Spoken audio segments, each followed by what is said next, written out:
Kasayan, share ko lang sa inyo itong ano, pagka ganito yung nangyari sa motor nyo. Sa mga scooter na ano, na walang kickstart. Ito siya kasayan, no?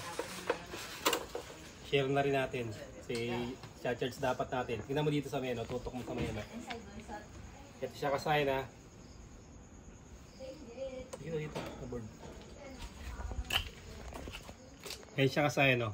8.5. Ibig sabihin kasayan, lobat na siya. Yan na. Lalo sa mga kababaihan na hindi alam. Ayan yung oras. Ilalagay nyo sa ano, sa voltmeter. Ayan yung volt niya. 8.5 volts. Ayan kasi pagka nagano tayo, nag-start tayo, ganito mangyayari dyan.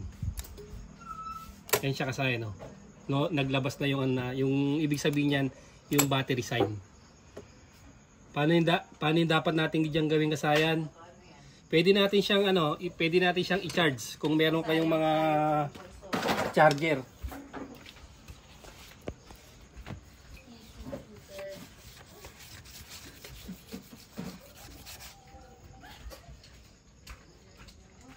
Kung meron kayong ganito kasayan, no? Pwede. Kadalasan kasi nangyayari to pag nakakalimutan siya. Nakakalimutan siya na ano na hindi napatay.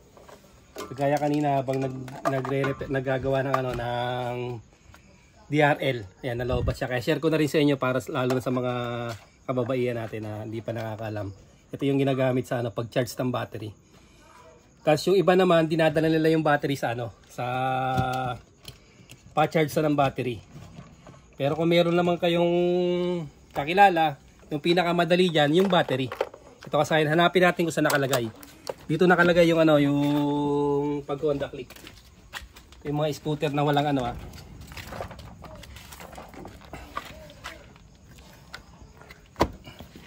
Pag Honda Click kasi dito nakalagay May isang tornilyuan lang to.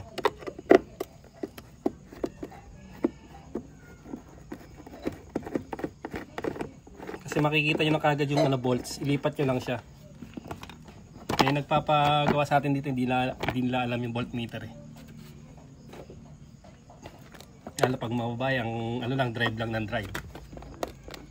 Saka sayan yung pinakamadaling paraan na gagawin natin. Manghihiram lang tayo ng battery.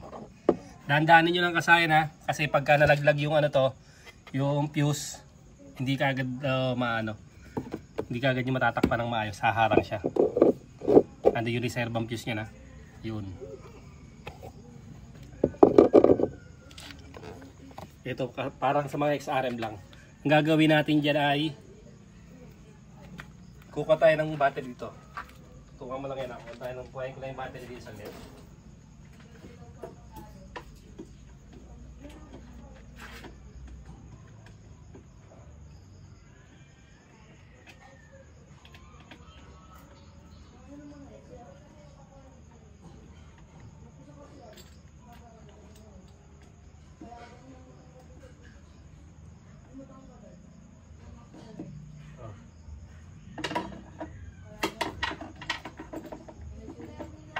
Kailaw ka sagad, naipit.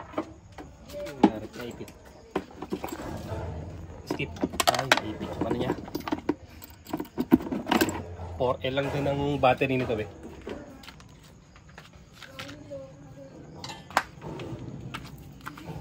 Yung iba, pinagdidikit yung wire. Magwa-wire kayo rito, tapos iwa-wire nyo rito. Yung jumper.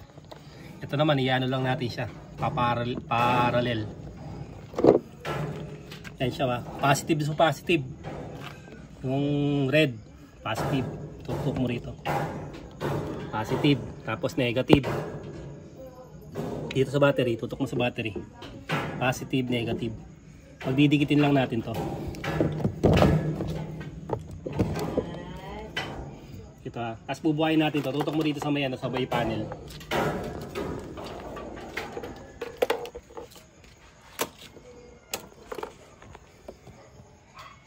Yan, kailangan tumaas yung reading yan. Dito tutok mo dito. Kailangan magdikit siya ng gusto. Tingnan mo kung umano na, umano na. Ilan? 8.7. Iyan na mo. Hindi pa pumapasok. Kailangan pumano siya. Bumaba. Ilan? Bumaba to. Wala pa. Wala pa. Hindi siya nadidikit pa ng maayos. Dapat maidikit siya ng maayos. Yan. 11.2. Ayan, start mo na. Nakabuhay na yun. I-start mo na lang. Preno, yung preno. Hindi siya mag-i-start pag walang preno. Siya kasahin. Tapos alisin nyo na siya. Ayan siya kasahin. Tapos magano yung ano yan. Yung battery sign. Hindi pa rin matatanggal yan kasi mag-charge pa yan.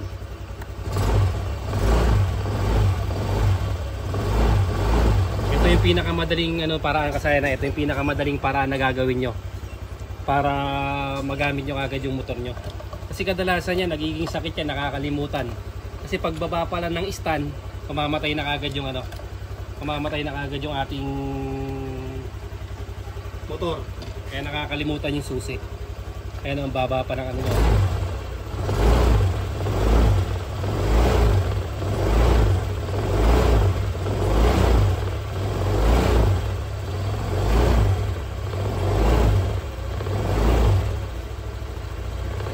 Kasi hindi niyo pa siya pwedeng hindi niyo pa siya pwedeng patayin. Hindi niyo pa pwedeng patayin hangga't hindi nagcha-charge siya ng gusto. Babayaan niyo lang muna siyang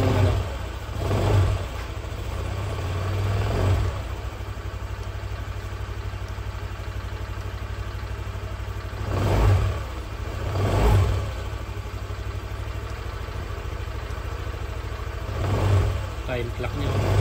Hindi rin naka-chem, hindi rin nakatulog.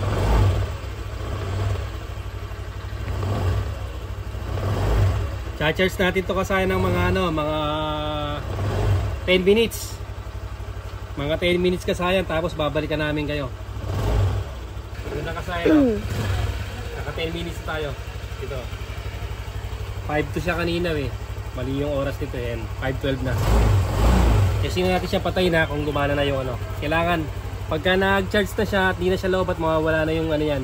Yung battery sign yan. Yung battery sign na lobat. Kasaya na.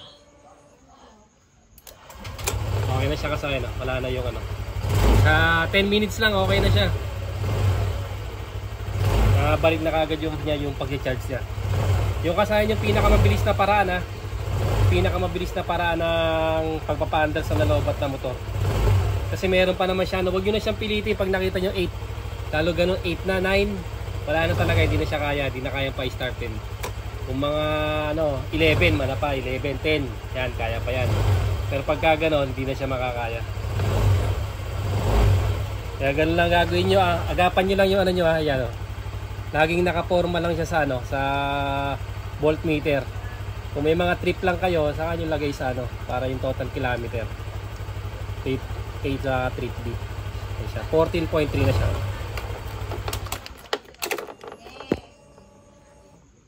O, 12.6. Okay. Hanggang dito na lang mga kasayan. Salamat sa panonood.